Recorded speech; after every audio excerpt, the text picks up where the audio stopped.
আসসালামু আলাইকুম। সত্তর ঘন্টা 24 ফেসবুক পেজে সবাইকে স্বাগত জানাচ্ছি। আমি সাজেদুল করিম। আজ মঙ্গলবার 10 ফেব্রুয়ারি। শুরু করছি ঢাকা থেকে প্রকাশিত কিছু সংখ্যক জাতীয় দৈনিক পত্রিকার সংবাদ শিরোনাম। প্রথমে হাতে রয়েছে দৈনিক মত প্রকাশ। দৈনিক মত প্রকাশের সংবাদ শিরোনামে রয়েছে হাজী শরীয়তুল্লাহ তাঁতপল্লীতে ৩০০ কোটি টাকার অপচয়। সচিবালয়ে বিদায়ের সুর। দৈনিক মত প্রকাশ।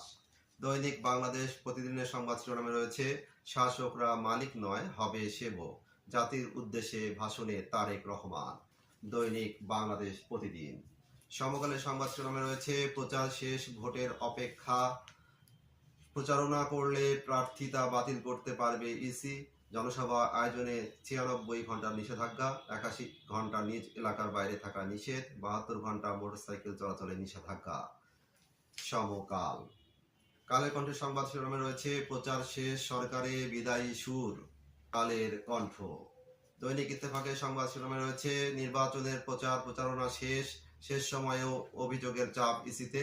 4 দিন বহিরাগত অবস্থানে নিষেধাজ্ঞা। দৈনিক ইত্তেফাক। এই ছিল ঢাকা থেকে প্রকাশিত কিছু সংখ্যক জাতীয় দৈনিক পত্রিকার সংবাদ শিরোনাম। নিয়মিত সংবাদ জানতে চোখ রাখুন 70ঘন্টা24.com ও 70ঘন্টা24 ইউটিউব চ্যানেলে।